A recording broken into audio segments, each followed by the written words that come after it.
Hello tout le monde, c'est Nessendil pour The Horizon. Aujourd'hui, on va parler d'un sujet qui fâche, d'un sujet qui est compliqué pour beaucoup d'entre vous.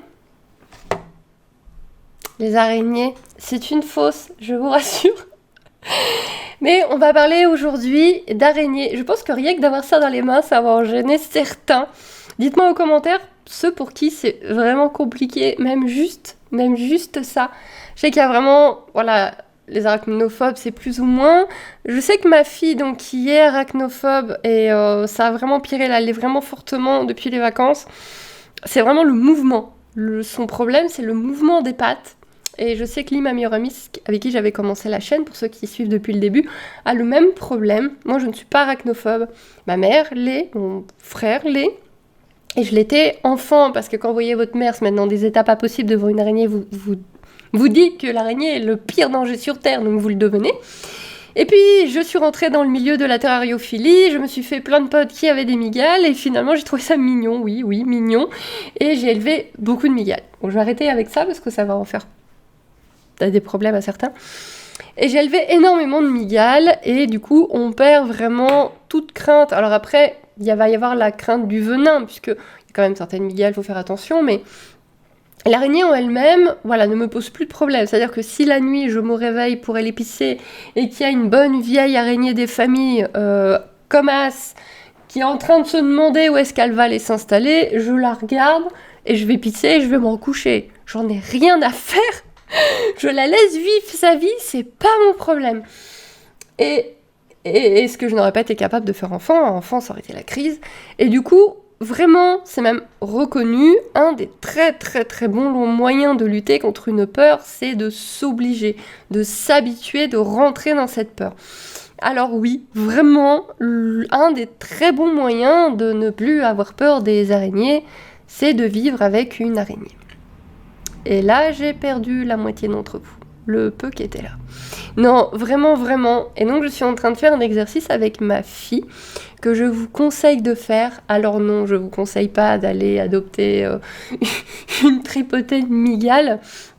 On va y aller mollo. Vous pouvez commencer, avant d'investir vraiment dans une araignée un peu plus exotique. Par exemple, la Philippus regius. Non, vraiment, elle est mignonne. Elle est microscopique, ça va vous faire votre ongle de petit doigt. Elle est vraiment super mignonne. Par contre, moi personnellement, je la trouve un petit peu difficile à élever. Et elle peut valoir un peu cher, comptez une 30aine d'euros l'araignée. Et donc, avant d'investir là-dedans, ou sauf si vraiment vous la trouvez trop mignonne, vous voulez essayer avec ça, il y a plein de petites boutiques d'insectes qui en proposent régulièrement. Mais sinon, vous commencez par plus simple et gratuit. Vous trouvez une petite boîte quelconque dans laquelle vous mettez soit un très très fin, une très très fine moustiquaire, soit vous faites des tout petits trous. Et vous trouvez une petite araignée où vous demandez de l'aide à quelqu'un de la famille qui n'a pas de problème. Une bébé araignée, juste une bébé, ou on a aussi des petites araignées sauteuses chez nous. Vous regardez principalement sur les murets. On peut parfois trouver des petites araignées sauteuses. Ou sinon, un bébé, puisqu'il y a eu beaucoup de reproduction, et donc là encore, on peut encore trouver des bébés. Nous, on a des bébés araignées dans ma salle de bain. Voilà. J'ai une plante où tous les ans, j'ai au moins une araignée qui fait des bébés. Et on a des bébés araignées. Oui, c'est comme ça. C'est important. En fait, là, il y en a qui sont en train de se dire « Mais tue-moi ça, écrabouille tout ça !» Non, parce qu'on se plaint des mouches, on se plaint des moustiques, mais on tue ce qui les mange. À un moment donné, il faut être un petit peu logique. Donc, les araignées ne font rien de mal. Vous le savez, je le sais, mais je le rappelle. Les araignées ne font rien de mal. Elles mangent les insectes. Et c'est tout. C'est tout. Elles s'en foutent de vous. Mais vraiment, vous n'êtes pas un problème. Donc, pourquoi elles seraient un problème ? Et donc, vous attrapez ou vous vous faites aider, attrapez un bébé araignée. Et vous installez votre bébé araignée dans une petite boîte. Ici, c'est une boîte à grillons. Si vous avez une animalerie qui fait reptiles près de chez vous, allez leur demander une boîte à grillons vide, parce que s'ils ont des lézards, ils en utilisent, et ils peuvent vous filer une boîte vide sans aucun problème. Et vous mettez un petit peu de terre, si on a mis une branche, on a mis des petites feuilles, On a fait vraiment le minimum vital, c'est pas le terrarium du siècle, on est bien d'accord, mais voilà, et elle s'est installée, donc la petite bébé araignée de ma fille. Donc ma fille a été choisir son bébé araignée, elle l'a appelé Spider. Voici donc Spider, je vous présente un nouvel habitant de la maison officielle. Un nouvel animal de compagnie, si on peut dire. Nous avons Spider, qui a donc fait sa toile, tout ça là. Elle a vraiment fait tout sa toile là. On la voit pas très bien, si j'ouvre, elle va se barrer à toute vitesse parce qu'elle est bien... Spider, elle est bien Spider, ah, il n'y a pas de problème. Elle est là, elle a bougé là. Je pense que vous allez pas bien la voir.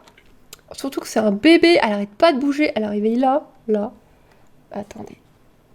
Montre-toi. C'est la caméra qui va pas réussir à la voir.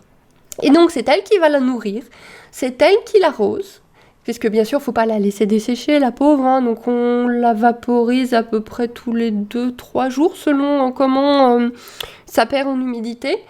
Donc c'est ma fille, je l'aide à attraper des petites mouches, c'est ma fille qui vérifie qu'elle a à manger, qu'elle mange et que tout va bien.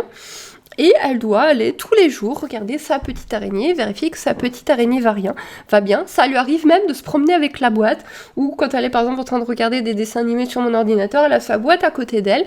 Et le fait qu'elle soit dans une boîte, qu'elle en ait la responsabilité, eh ben ça va beaucoup mieux parce qu'elle a son araignée dont elle s'occupe.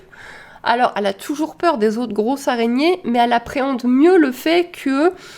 Mais une araignée, c'est pas grand-chose, c'est pas plus dangereux que les autres animaux de la maison, c'est pas plus problématique. Et du coup, on s'habitue petit à petit à la présence de cet animal et le fait de s'en occuper, d'en être responsable, parce que bien évidemment, votre petite araignée ne doit pas mourir. On ne la laisse pas mourir, on la met pas dans une boîte, on la laisse ensuite mourir dans un coin en disant « J'ai fait l'exercice, je l'ai mis dans la boîte !» Non. L'exercice, c'est que votre araignée reste en vie et grandisse. C'est ça l'exercice. Et donc, c'est un exercice que je vous conseille. C'est vraiment quelque chose que je vous conseille. Faites-vous aider par un ami si vous n'arrivez pas à préparer ça vous-même. Mais ou vous, si vous connaissez, si votre mère, votre tante, votre sœur est ultra, ou votre frère, votre père, est ultra arachnophobe, et préparez-lui ça. Préparez-lui cette petite boîte et obligez la personne à garder cette petite boîte sur son bureau, sur un endroit où elle passe régulièrement, un endroit, pas caché dans un coin où personne ne va voir, hein, sinon l'exercice ne marche pas, mais vraiment un endroit où la personne va la voir. Et c'est une bébé araignée ou une toute petite araignée sauteuse dans une boîte, donc vraiment... C'est facile à regarder, c'est une boîte, la personne ne risque rien, vous lui montrez bien que c'est bien fermé. Mais moi, personnellement, je trouve que c'est un super exercice. En plus, on voit vivre l'araignée, on en est responsable, on doit la nourrir, l'abreuver, on doit vérifier ses mues, vérifier que tout va bien. Et du coup, de devenir responsable de ce qui nous fait peur et de le voir évoluer, de le voir vivre, je trouve que c'est un super exercice de vie qui permet d'appréhender ses peurs et de travailler sur ses peurs. Effectivement, je vous vois venir certains, l'araignée, elle n'a rien demandé, l'araignée, elle n'y prend pas beaucoup de plaisir. Il y a beaucoup d'araignées dans ce monde. On peut en sacrifier une pour faire un exercice, en sachant que de toute façon, comme je l'ai dit, le but du jeu, c'est de la laisser en vie. Alors effectivement, elle est que dans une boîte, la mettez pas non plus dans un truc où elle peut pas bouger. On est d'accord que là, par exemple, c'est une boîte à grillons pour un tout petit bébé. Si l'exercice fonctionne bien, qu'on continue, qu'elle fait plusieurs mues, qu'on continue l'exercice et qu'on la garde, le terrarium va évoluer avec, bien évidemment. Elle va pas rester toute sa vie là-dedans. Donc faites quand même en sorte que ce soit pas trop pénible non plus pour l'araignée. Mais personnellement, je trouve que c'est un très bon exercice. C'est vraiment comme ça que l'on apprend. De vrai.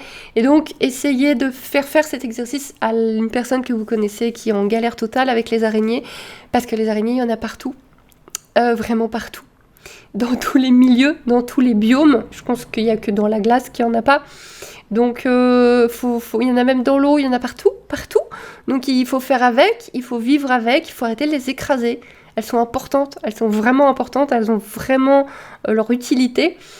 Et voilà, je trouve que c'est un petit exercice mignon, très facile à faire avec les enfants.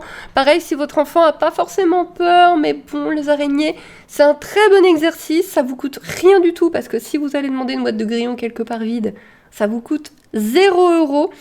Et ça vous permet de donner votre enfant, il a quand même cet objectif de bien s'occuper de sa petite araignée et de la garder en vie. Donc c'est aussi pas mal de ce côté-là, ça donne des responsabilités. Si vous hésitez à investir dans un animal, alors quand je dis investir, c'est aussi bien financièrement que moralement, dans un animal un peu plus important, et ben ça c'est un bon petit test. On essaie de pas la tuer, hein, on essaie de la garder en vie.